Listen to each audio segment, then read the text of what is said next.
Dzień dobry. Dziś wyjątkowo nie w kasku motocyklowym. Zabieram Was do kolejnej motocyklowej świątyni. I tym razem będzie to świątynia wypełniona czarnym złotem.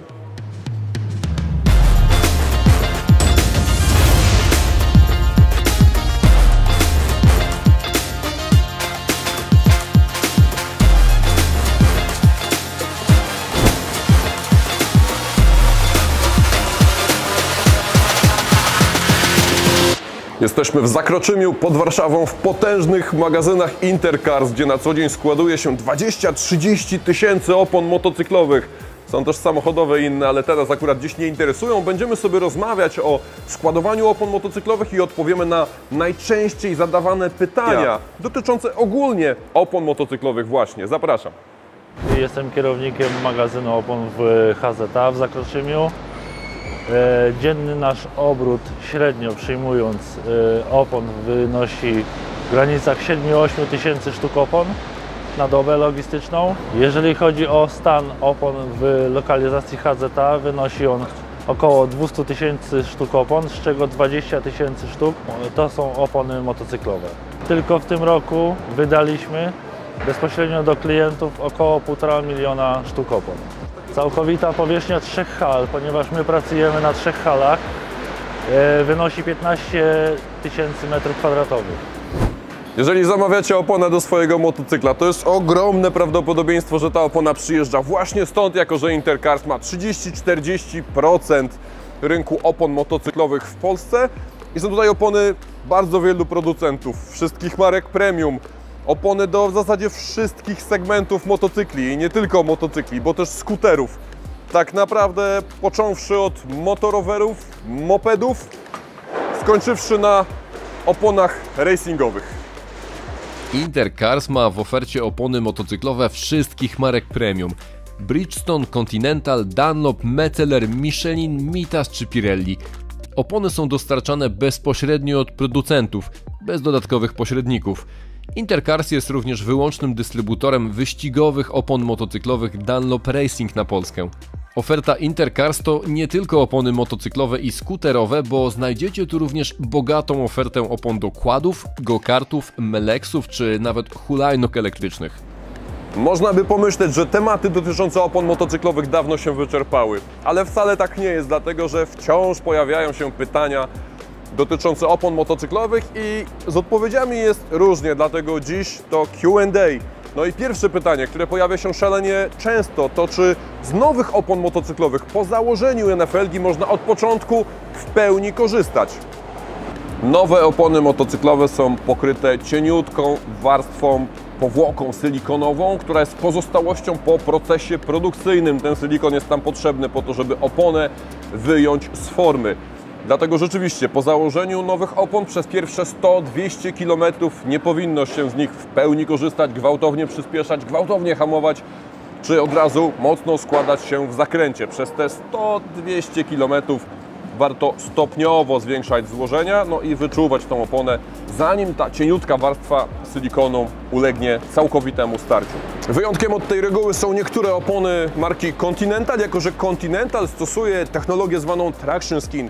Polega ona na tym, że na powierzchni bieżnika są takie mikropory i dzięki temu, że są tam te mikropory, to nie trzeba stosować silikonu. No i takie opony, jak zakładacie, to już od pierwszych kilometrów możecie z nich w pełni korzystać, ale to wyjątek.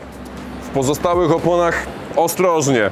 Na początku stopniowo docieramy, ale tutaj nie warto wpadać na jakieś dziwne pomysły, bo już o takich też słyszałem. Nie traktować tej powierzchni na przykład papierem ściernym albo różnymi środkami chemicznymi. To zdecydowanie nie są dobre pomysły. Lepiej po prostu te pierwsze 100 km przejechać spokojniej. I jeszcze jedna króciutka uwaga. Jeśli na środku nowej opony widzicie taki pasek, jakby troszeczkę odbarwiony, to nie jest powód do obaw, nic złego się nie dzieje, to jest po prostu opona dwuskładnikowa, twardsza, po środku, no bo przecież więcej kilometrów pokonujemy jadąc po prostej. I bardziej miękka na bokach, po to, żeby dobrze trzymać w zakrętach. Jakie ciśnienie w oponach? Pytanie klasyk. Pytanie powracające na forach dyskusyjnych równie często jak pytanie o to, jaki olej do motocykla i co na pierwszy motocykl. Zatem Jakie to ciśnienie w oponach i czy w ogóle jest to aż tak bardzo ważne? Tak, to jest szalenie ważne i ma kluczowe znaczenie dla bezpieczeństwa i dla komfortu jazdy motocyklem. W odpowiedzi na to pytanie nie ma żadnej tajemnej wiedzy, mistyki ani pułapki. Ciśnienie powinno być po prostu zgodne z zaleceniami producenta motocykla i należy je regularnie sprawdzać. Co najmniej raz w miesiącu, a już z całą pewnością po zimowym postoju. Pamiętajcie, aby ciśnienie sprawdzać na zimnej oponie przed rozpoczęciem jazdy, dlatego że tak podawane są zalecane wartości producenta. Zbyt wysokie ciśnienie w oponach pogorszy komfort jazdy i zmniejszy kontakt opony z nawierzchnią. Mówiąc krótko, będzie niewygodnie i będzie mniej przyczepności. Z kolei zbyt niskie ciśnienie spowoduje wyraźnie gorsze prowadzenie. Motocykl może mieć również tendencję do wężykowania. Niedopompowana opona generuje ponadto więcej ciepła i jest podatna na przegrzanie, które może doprowadzić do trwałego uszkodzenia opony. Informacje na temat wartości ciśnienia zalecanej przez producenta znajdziecie w instrukcji obsługi waszego motocykla albo na takiej specjalnej naklejce umieszczanej na przykład na osłonie łańcucha czy niekiedy na wahaczu. Jakie opony do motocykla? No na pewno nie takie, bo to są akurat opony do hulajnogi. Jeżeli chodzi o producentów opon motocyklowych, to nie będę Was do żadnego z nich przekonywał, każdy sam sobie wyrobi zdanie. Natomiast kluczowy jest właściwy dobór typu opon do Waszego typu motocykla. I tak na przykład opony wyścigowe stworzono z myślą o sporcie, a nie o jeździe po ulicach. I to wcale nie działa tak, że jak założymy sobie typowo wyścigowe opony, to będziemy mogli jeździć szybciej po ulicach. Wręcz przeciwnie. I powtarzamy to od lat, staramy się edukować, a wciąż znajdują się osoby, które sięgają po niewłaściwe opony, często jeszcze o zgrozo kupione, używane. Opona przeznaczona na tor wymaga dogrzewania kocami, utrzymania odpowiedniej temperatury. Na ulicy nie będzie pracować w optymalnym zakresie temperatur, to po pierwsze. Po drugie, wielokrotny, powtórzony cykl nagrzewania i chłodzenia doprowadzi do szybkiego pogorszenia parametrów i zużycia. Opony wyścigowe mają miększe mieszanki, przez co bieżnik takiej opony ulega wcześniejszemu zużyciu w porównaniu do standardowej, drogowej opony. Opony wyścigowe, nawet te z homologacją, mają bardzo mało nacięć, dużo słabiej odprowadzają wodę. I tutaj mamy bardzo dobry przykład, jeżeli jeździsz motocyklem sportowym, ale po ulicach, czy głównie po ulicach, wybierasz taką oponę. Jeżeli jeździsz po torze, tylko po torze, wtedy wybierasz taką. Przy wyborze opon upewnijcie się również, że wybrane opony odpowiadają rozmiarom, konstrukcji, diagonalna, radialna, nośności i indeksowi prędkości zalecanej przez producenta Waszego motocykla. Niestety częstym błędem wśród motocyklistów jest montowanie szerszej opony tylnej niż przewidziana przez producenta. Jedyną korzyścią z tego wynikającą może być poprawa wizualna tylnej części motocykla i ewentualnie stabilne prowadzenie na prostej. Najczęściej po takiej zmianie motocykl zaczyna się gorzej prowadzić, jest mniej poręczny i bardziej opornie zmienia kierunek jazdy. Tutaj mała ciekawostka, w przypadku opon typowo racingowych to oznaczenie ten indeks prędkości maksymalnej nie występuje. Tutaj mamy tylko taki napis for competition only. To w przypadku slicków, podobnie również zdarza się w przypadku opon crossowych. Jak prawidłowo przechowywać opony? To jest temat szalenie ważny, jednocześnie temat rzeka. Podzielimy go na dwie części. Po pierwsze, jak przechowywać opony już zamontowane na motocyklu. Po drugie, jak prawidłowo przechowywać opony przed ich zamontowaniem na motocykl. Po pierwsze, opony zamontowane w motocyklu nieużywanym przez dłuższy czas. Jeśli to możliwe, ustaw motocykl na centralnej podstawce lub na podnośniku motocyklowym, aby usunąć cały ciężar z opon. Po drugie, przykryj motocykl, aby uchronić opony przed wpływem środowiska, działaniem światła. Jeśli motocykl będzie stał dłuższy czas na nóżce bocznej, należy całkowicie rozładować motocykl, kufry, zbędne akcesoria, tak aby minimalny ciężar spoczywał na oponach. Powierzchnia pod motocyklem powinna być twarda, w miarę równa, sucha i czysta. Opony w motocyklu magazynowanym w ten sposób należy napompować do zalecanej wartości ciśnienia. Należy przerotować oponami, przemieścić motocykl przynajmniej raz w miesiącu. Jeśli zaś chodzi o przechowywanie opon zanim trafią na obręcze motocykla, po pierwsze opony muszą być przechowywane w czystym, suchym i wentylowanym miejscu. chronionym przed bezpośrednim działaniem promieni słonecznych lub innych źródeł sztucznego światła. Oświetlenie musi być realizowane za pomocą lamp o niskiej emisji ultrafioletu i podczerwieni. Opony nie mogą być narażone na jakiekolwiek odkształcenia spowodowane rozciąganiem lub ściskaniem. Nie mogą też być składowane w pobliżu urządzeń wytwarzających ozon czy generujących ciepło. Przechowywanie krótkoterminowe. Do 4 tygodni opony mogą być przechowywane poziomo w stosach, jedna na drugiej. Najlepiej na paletach z możliwością układania w stosy, okresowo przeformowując stos i zmieniając kolejność opon. Stos opon nie powinien być wyższy niż 1,20 m. Przechowywanie opon przez długi czas. Najlepszą metodą przechowywania jest przechowywanie w pionie w rzędach o wysokości jednej opony na stojakach oponowych umieszczonych co najmniej 10 cm od podłoża. Raz w miesiącu należy obrócić każdą z takich opon. Do tego wszystkiego dochodzą jeszcze właściwe temperatury przechowywania. Ciekawostka? Opony wyścigowe nie powinny być przechowywane, transportowane w temperaturze poniżej 10 stopni Celsjusza. W przeciwnym razie może to doprowadzić do pęknięć w mieszance i strukturze opon. 24 godziny przed zamontowaniem opony powinny być przechowywane w temperaturze nie mniejszej niż 20 stopni. Powtórzę raz jeszcze, dotyczy to opon wyścigowych. Jednocześnie żadne opony nie powinny być przechowywane w temperaturze przekraczającej 35 stopni Celsjusza. Jak sprawdzić, kiedy opona została wyprodukowana i jak długo zachowuje swoje właściwości? Aby określić wiek opony, trzeba nauczyć się czytać DOT, bo to w nim ukryta jest data produkcji opony i w przypadku opon wyprodukowanych po roku 1999 sprawa jest prosta. Ten kod zwany DOT-em bardzo łatwo czytać. Na przykład w tym przypadku, kiedy mamy 4022, oznacza to, że opona została wyprodukowana w 40 tygodniu 2022 roku, czyli jest bardzo świeża. A do czego jest nam potrzebna data produkcji opony? Otóż producenci deklarują, że opona magazynowana we właściwych warunkach, tak jak tutaj, zachowuje swoje właściwości do 5 lat od chwili wyprodukowania.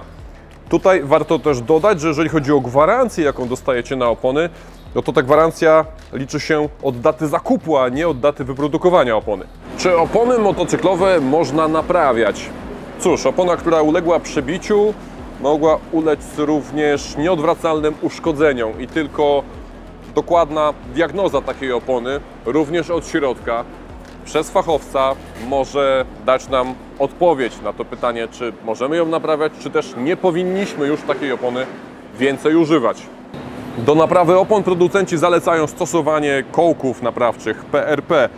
I tutaj bardzo ważna rzecz, opona może być naprawiana w obrębie czoła bieżnika, ale zdecydowanie nie może być naprawiana tutaj w obrębie ścian bocznych, a także tutaj w pobliżu krawędzi czoła bieżnika. Nie zaleca się naprawiania opon wyścigowych. Uszkodzenia opon z indeksami prędkości do 240 km na godzinę możemy naprawiać, jeżeli średnica uszkodzenia nie przekracza 6 mm. Z kolei uszkodzenia opon z indeksami prędkości powyżej 240 km na godzinę możemy naprawiać tylko jeśli średnica uszkodzenia nie przekracza 3 mm. Doraźnie, na przykład w razie przebicia opony na wyjeździe, jest dopuszczalna samodzielna naprawa opony bezdętkowej specjalnym zestawem naprawczym. Trzeba tutaj nadmienić, że po takiej samodzielnej naprawie należy niezwłocznie pojechać do wulkanizatora w celu profesjonalnego zakołkowania takiej dziury. Czy nowa opona zawsze równa się nowa dętka? Tak, zawsze to może wydawać się dla niektórych oczywiste, ale wiem, że nie dla wszystkich jest oczywiste. Kiedy zakładacie nową oponę, powinniście zakładać również nową dętkę. Stara dętka, rozciągnięta, może źle rozłożyć się pod nową oponą i może ulec zagnieceniu i tym samym również uszkodzeniu. Zwróćcie również uwagę na właściwy dobór rozmiaru dętki do nowej opony. I oczywiście nie próbujcie stosować opon dętkowych bez dętki.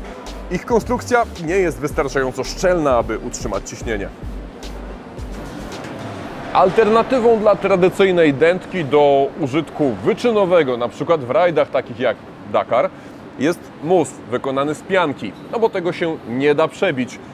Wadą takiego rozwiązania, poza tym, że nie ma homologacji drogowej, jest również cena. Coś takiego kosztuje kilkukrotnie więcej od tradycyjnej dętki. Czy nowa opona zawsze równa się nowy zawór? Jest wysoce rekomendowane, aby zakładając nową oponę bezdętkową używać również nowego zaworu. Dlaczego? Dlatego, że korpusy zaworów stosowanych w obręczach bezdętkowych są najczęściej wykonane z gumy, która z czasem się starzeje i twardnieje. Proces starzenia się i twardnienia jest przyspieszony, gdy zawór ma kontakt z olejem, ozonem czy innymi wrogimi czynnikami. Podczas hamowania lub przyspieszania zawór ciągle pracuje, jest wyginany przez siły dynamiczne. Stary zawór może pod wpływem takich sił rozszczelnić się i spowodować nagłą utratę ciśnienia. Producenci zalecają ponadto stosowanie krótkich trzonków zaworów ze względu na ich mniejszą masę i mniejsze ryzyko utraty ciśnienia przy wysokich prędkościach. Najlepszym rozwiązaniem jest zastosowanie zaworu np. aluminiowego. Jest to wydatek rzędu kilkunastu złotych, a zwalnia nas z konieczności każdorazowego wymieniania takiego zaworu. Poza tradycyjnym możecie wybrać też taki zagięty pod kątem 90 stopni, co ułatwi później pompowanie. Do czego jest nam potrzebny kapturek zaworu koła? Jeśli zgubiliście ten z pozoru zupełnie nieistotny, bardzo drobny element, to najlepiej uzupełnijcie szybko jego brak. Otóż podczas jazdy z wysokimi prędkościami autostradowymi siły odśrodkowe działające na trzonek zaworu działają na niego w podobny sposób, jak kiedy byśmy go wciskali. Mówiąc krótko, mogą upuszczać powietrze. Mówimy tutaj o naprawdę wysokich prędkościach, no ale czasami z takimi jeździmy i wtedy może się zdarzyć, że nagle zorientujemy się, straciliśmy ciśnienie w oponach. Co się stało? Być może przyczyną jest właśnie brak kapturka zaworu. Zwykle zjawisko to występuje tylko przy bardzo dużych prędkościach, jednak stary lub niskiej jakości trzonek zaworu może się otworzyć również przy prędkości mniejszej niż 200 km na godzinę. Dlatego zawór koła powinien być zawsze zamknięty, zakręcony takim kapturkiem.